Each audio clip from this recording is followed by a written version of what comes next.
Hello guys, ಈ ಚಾನಲಲ್ಲಿ ಆಗಲೇ ನಾನು S B I clerk notification ಡೀಟೇಲ್ನ ಕನ್ನಡದಲ್ಲಿ ಎಕ್ಸ್ಪ್ಲೇನ್ ಮಾಡಿಬಿಟ್ಟು ಹಾಕಿದ್ದೀನಿ. ಅದನ್ನು ಚೆಕ್ ಮಾಡ್ಬೋದು. ಲಿಂಕ್ ಡಿಸ್ಕ್ರಿಪ್ಷನಲ್ಲಿದೆ. ಈ ವಿಡಿಯೋದಲ್ಲಿ ನಾವು ಬೇರೆ ಸ್ಟೇಟಿಗೆ ಅಪ್ಲೈ ಮಾಡ್ಬೋದಾ, LPT ಪ್ರಾಬ್ಲಮ್ ಏನಾದರೂ ಆಗುತ್ತಾ, ಆ್ಯಂಡ್ ಇನ್ಕ್ರೀಸ್ಡ್ ವೇಕೆನ್ಸಿ ಏನು, ಬ್ಯಾಕ್ಲಾಗ್ ಏನು ಅಂತ ಡಿಸ್ಕಸ್ ಮಾಡಿದ್ದೀನಿ. ಸೊ ಸ್ಟಾರ್ಟ್ ಮಾಡೋಣ. S B I clerk Karnataka vacancies ಎಲ್ಲ ತುಂಬ ಕಮ್ಮಿ ಬಂದಿದೆ, 50. ಅದೆಲ್ಲರಿಗೂ ಗೊತ್ತು. ಆ್ಯಂಡ್ ಸ್ವಲ್ಪ ಜನ ಮೇ ಬಿ ಬೇರೆ ಸ್ಟೇಟಿಗೆ ಅಪ್ಲೈ ಮಾಡಬೇಕಾ ಅಂತ ಯೋಚನೆ ಮಾಡ್ತಿರ್ತಾರೆ. ಅವ್ರಿಗೆ ಜಸ್ಟ್ ಇನ್ಫಾರ್ಮೇಷನ್ ಇದು, ಸಜೆಷನ್ ಎಲ್ಲ ಅಪ್ಲೈ ಮಾಡಿ ಅಂತ. ಅಪ್ಲೈ ಮಾಡ್ಬೋದು, ಅಪ್ಲೈ ಮಾಡೋಕ್ಕೇನು ತೊಂದರೆ ಇಲ್ಲ. ಆ್ಯಂಡ್ LPT ಏನು ಅಂತಂದರೆ ನಮಗೆ ಅಷ್ಟು ತೊಂದರೆ ಆಗೋಲ್ಲ, ಅಂದರೆ ಕರ್ನಾಟಕ ಸ್ಟೇಟ್ ಅವ್ರಿಗೆ. ಯಾಕೆಂದರೆ ನಾವು 10th ಆಲ್ಮೋಸ್ಟ್ ಎಲ್ಲ ಹಿಂದಿ ಓದಿರ್ತೀವಿ. ಸೊ ಇಲ್ಲಿ 10th or 12th ಅಂತ ಅವರು ಮೆನ್ಷನ್ ಮಾಡಿರೋದು. ಆ ಮಾರ್ಕ್ ಶೀಟ್ನ ಸಬ್ಮಿಟ್ ಮಾಡಿದರೆ ನಿಮಗೆ ಲ್ಯಾಂಗ್ವೇಜ್ ಟೆಸ್ಟ್ ಇರಲ್ಲ. ಇದು ಎಕ್ಸಾಕ್ಟ್ ನಾನು ಅವ್ರ ನೋಟಿಫಿಕೇಷನ್ PDF ಅಲ್ಲಿರೋ ವರ್ಡ್ಸ್ನೇ ಕಾಪಿ ಮಾಡಿ ಪೇಸ್ಟ್ ಮಾಡಿದ್ದೀನಿ. ಆ್ಯಂಡ್ ಇದೇ ನೋಡಿ ಆ ನೋಟಿಫಿಕೇಷನು, ಇದೇ ಕ್ಲಿಪ್ಪು.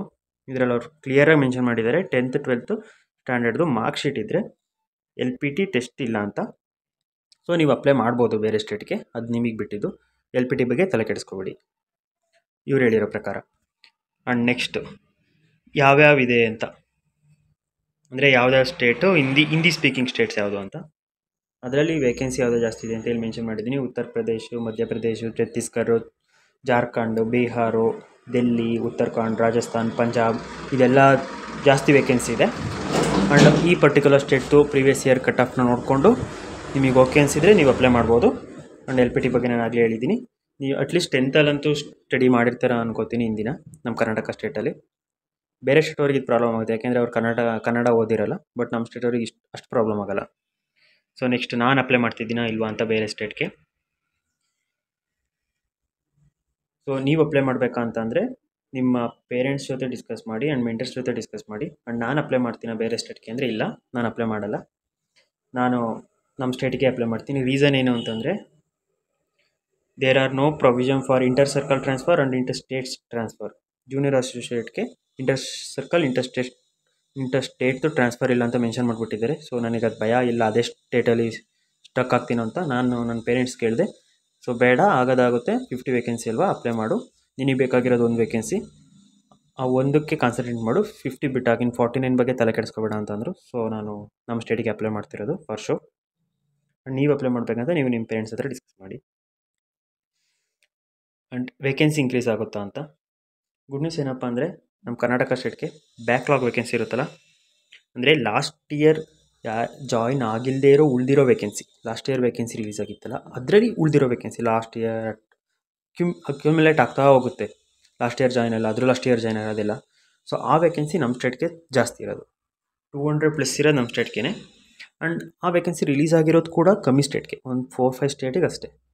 ಸೊ ಇದರಲ್ಲಿ ಎಕ್ಸ್ ಸರ್ವಿಸ್ ಮೆನ್ ಇದ್ದಾರಲ್ಲ ಅವರಿಗೆ ಒಳ್ಳೆ ಗುಡ್ ನ್ಯೂಸ್ ಇದೆ. ಯಾಕೆಂದರೆ ಅವ್ರದ್ದು ವೇಕೆನ್ಸಿ 111 ವೇಕೆನ್ಸಿ ರಿಲೀಸ್ ಆಗಿದೆ ಅವರಿಗೆ. And DXS 92 vacancy total. And ಇದರಲ್ಲಿ OBCಗೆ 0, ಜನರಲ್ಲಿಗಂತೂ ಇಲ್ಲ. ಆ್ಯಂಡ್ PWBD ಅವರಿಗಿದೆ ವೇಕೆನ್ಸಿ. ಆ್ಯಂಡ್ SCಗೆ 1 ಇದೆ, STಗೆ 9 ಇದೆ. ಸೊ ಈ ಬ್ಯಾಕ್ಲಾಗ್ ವೇಕೆನ್ಸಿ ಆಗಲೇ ಅವರು ನೋಟಿಫಿಕೇಷನಲ್ಲಿ ಮೆನ್ಷನ್ ಮಾಡಿದ್ದಾರೆ. ಆ 50 ವೇಕೆನ್ಸಿ ಇರ್ತಲ್ಲ ಅದ್ರದ್ದು ರೈಟ್ ಸೈಡಿಗೆ ಸ್ಕ್ರಾಲ್ ಮಾಡಿದರೆ ನಿಮಗೆ ಈ ವೇಕೆನ್ಸಿ ಸಿಗುತ್ತೆ. ಈ ವೇಕೆನ್ಸಿ ನಮ್ಮ ಸ್ಟೇಟ್ಗೆ ಜಾಸ್ತಿ ಇರೋದು. ಸೊ ಇದು ಬ್ಯಾಕ್ಲಾಗ್ ವೇಕೆನ್ಸಿ ಬಗ್ಗೆ. ಆ್ಯಂಡ್ ಮತ್ತೆ ಏನಾದರೂ ವೇಕೆನ್ಸಿ ರಿಲೀಸ್ ಆಗುತ್ತಾ ಅಂತ ಅಂದರೆ, ನಾನು ಕೇಳಿರೋ ಪ್ರಕಾರ ನಾನು ತುಂಬ ಜನ ಕೇಳಿದೆ. ಆ್ಯಂಡ್ SBI ವರ್ಕ್ ಮಾಡೋರ್ನು ಕೇಳಿದೆ. ಆ್ಯಂಡ್ ಪ್ರೀವಿಯಸ್ಲಿ ವೇಕೆನ್ಸಿನ ಕೊಡಿ, ಮತ್ತು ಸರ್ಪ್ಲಸ್ ವೇಕೆನ್ಸಿ. ಈಗ ಯಾವುದೋ ಒಂದೊಂದು ಬ್ರಾಂಚಲ್ಲಿ ಜಾಸ್ತಿ ಜನ ಇರ್ತಾರೆ ಎಂಪ್ಲಾಯೀಸು, ಒಂದೊಂದು ಬೇಕಲ್ಲಿ ಕಮ್ಮಿ ಇರ್ತಾರೆ. ಸೊ ಆ ಥರ ಸರ್ಪ್ಲಸ್ ಎಲ್ಲೆಲ್ಲಿದ್ದಾರೆ ಅದೆಲ್ಲನೂ ಅಡ್ಜಸ್ಟ್ ಮಾಡಿ ನೋಟಿಫಿಕೇಷನ್ ಬಿಟ್ಟಿರೋದು ಇದನ್ನ. ಸೊ ನನ್ನ ಪ್ರಕಾರ ನೋಟಿಫಿಕೇಷನ್ ಅಂದರೆ ವೇಕೆನ್ಸಿ ಇನ್ಕ್ರೀಸ್ ಆಗೋದು ಡೌಟೇ, 80% ಡೌಟ್ ಇದೆ ನನಗೆ. ಆ್ಯಂಡ್ ಕನ್ಫರ್ಮ್ ಇಲ್ಲ, ಬಟ್ ವೇಕೆನ್ಸಿ ಇನ್ಕ್ರೀಸ್ ಆದರೆ ಸಾಕಪ್ಪ ಅನ್ನಿಸ್ತಿದ್ದೆ ನನಗಂತೂ. ಬಟ್ ಸ್ಟಿಲ್ ಇದು ಓದ್ಕೋಬೋದು ನೀವು. ಇದು ನಾನು ಆರ್ಟಿಕಲಿಂದ ಕಾಪಿ ಮಾಡ್ಕೊಂಡು ಪೇಸ್ಟ್ ಮಾಡಿರೋದು. ಆ್ಯಂಡ್ ಬಟ್ SBI ಅಂದರೆ ವೇಕೆನ್ಸಿ ಇನ್ಕ್ರೀಸ್ ಆಗೋ ಚಾನ್ಸ್ ಹೇಗಿದೆ ಅಂತಂದರೆ, SBI ವೇಟಿಂಗ್ ಲಿಸ್ಟ್ ಇದೆಯಲ್ಲ, ಫಸ್ಟ್ ವೇಟಿಂಗ್ ಲಿಸ್ಟಲ್ಲೇ 2000+ ಮೆಂಬರ್ಸ್ನ ರಿಲೀಸ್ ಮಾಡಿದರು. ವೇಟಿಂಗ್ ಲಿಸ್ಟ್ ನೀವು ನೋಡಿದರೆ ಗೊತ್ತಾಗುತ್ತೆ. 8000 ವೇಕೆನ್ಸಿಲಿ 2000 ಮೆಂಬರ್ಸೇ ಫಸ್ಟ್ ವೇಟಿಂಗ್ ಲಿಸ್ಟಲ್ಲಿದ್ದರು. ಸೊ ಏನಾದರೂ ಸೆಕೆಂಡ್ ವೇಟಿಂಗ್ ಲಿಸ್ಟ್ ರಿಲೀಸ್ ಆಗಲಿಲ್ಲ ಅಂದರೆ, ಆಗಲ್ಲ ಅಂತ ಹೇಳ್ತಿಲ್ಲ, ಆಗ್ಬೋದು, ಆಗದೇ ಇರ್ಬೋದು.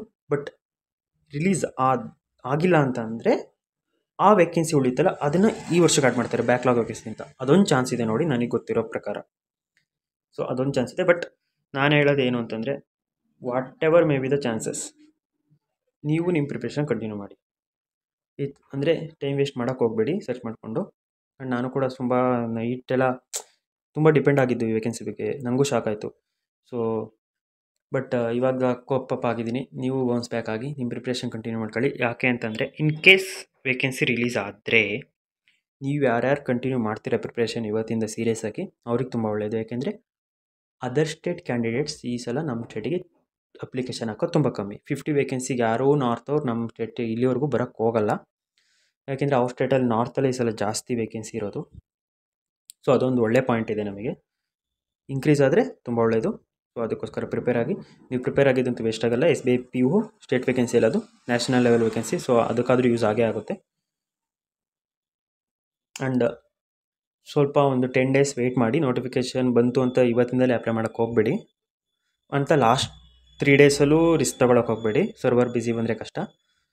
ನೋಟಿಫಿಕೇಷನ್ ಹೇಗೆ ಹಾಕೋದು, ಅದ್ರ ಪ್ರೊಸೀಜರ್ ಏನು, ಡಾಕ್ಯುಮೆಂಟ್ಸ್ ಏನೇನು ಬೇಕು ಅದೆಲ್ಲ ಕ್ಲೀನಾಗಿ ನೋಡಿಕೊಂಡು ಅಂಡರ್ಸ್ಟ್ಯಾಂಡ್ ಮಾಡಿಕೊಂಡು 10 ಡೇಸ್ ಆದಮೇಲೆ ಅಥವಾ ಒಂದು 5 ಡೇಸ್ ಆದಮೇಲೆ ಅಪ್ಲೈ ಮಾಡಿ. ಈ ವಿಡಿಯೋದಲ್ಲಿ ಇಷ್ಟೇ. ನಿಮಗಿನ್ನೂ ಏನಾದರೂ ಇನ್ಫಾರ್ಮೇಷನ್ ಬೇಕು ಅಂತ ಅಂದರೆ ಕಮೆಂಟ್ ಮಾಡಿ, ಅಪ್ಲೋಡ್ ಮಾಡೋಣ.